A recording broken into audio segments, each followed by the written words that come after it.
తల్లికి వందనం ఇచ్చాం. మినిస్టర్ గారు ఉన్నారు, ఆయన కూడా చదువుకున్నాడు, బాగా మంత్రి అయ్యాడు. ఇప్పుడు తల్లికి వందనం ఇచ్చాడా?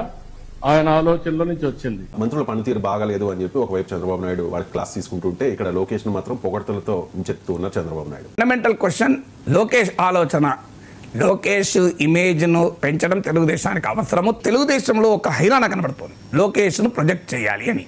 ఆ క్రమంలో చేసే మిస్టేక్స్ ఏంటి అంటే ఆయన చేయని కూడా చేసినట్టు చూపెట్టడం. మీకు మోడీ పొగిడాడు అన్నదాన్ని తెలుగుదేశం మీడియా మామూలుగా ప్రొజెక్ట్ చేయలే. లోకేష్ను మోడీ పొగిడాడు, లోకేష్ను మోడీ పొగిడాడు అని.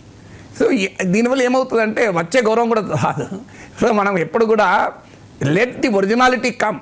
అనుకూల మీడియా ద్వారా, పార్టీ ద్వారా ఆయనను ప్రొజెక్ట్ చేయాలనే పడే ఒక అత్యుత్సాహం ఉంది, అదే దెబ్బతీస్తుంది. ఇప్పుడు అందరికీ తెలిసింది అమ్మ ఒడికి ఎక్స్టెన్షన్ అని. మీకు ఎందుకు చంద్రబాబు నాయుడు ఎన్నికల సమయంలో చాలాసార్లు చెప్పాడు కదా, మీకు అమ్మ ఒడిలో జగన్ ఇంటికి ఒక్క బిడ్డకే ఇస్తున్నాడు, నేను ఎంతమంది బిడ్డలు ఉంటే అంతమందికి ఇస్తాను లేడా? ఇది చంద్రబాబు నాయుడు చెప్పాడు కదా. సరిగ్గా 2009లో ఇదే మిస్టేక్ చేశారు. ప్రతి ఒక్కరికి 2000 రూపాయలు నగదు క్యాష్ ట్రాన్స్ఫర్స్ ఇస్తాము అని ప్రామిస్ చేసింది తెలుగుదేశం మేనిఫెస్టోలో. సో ఇది లోకేషే కనుక్కున్నాడు అని చెప్పి అప్పుడు కూడా తెలుగుదేశం వారు పెద్ద ఎత్తున క్యాంపెయిన్ చేశారు. ఇది లోకేష్ ఐడియా, లోకేష్ మనసులో పుట్టిన ఆలోచన అని. నాలాంటి డౌట్ వచ్చి గూగుల్లో కొడితే లాటిన్ అమెరికా కంట్రీస్, బ్రెజిల్ నుంచి మొదలుకొని ప్రపంచ బ్యాంకు లిటరేచర్లో అడ్డగోలుగా రెఫరెన్స్లు ఉన్నాయి. ఇదేం భారతదేశంలో కొత్త కాదు. అంటే మరి లోకేష్ ఏం చేశాడు తెలుగుదేశంలో? వేరెవరికి గూగుల్ చూడరాక లోకేష్ ఒక్కడే చూశాడా? గూగుల్లో చూస్తే కనబడుతుంది కదా.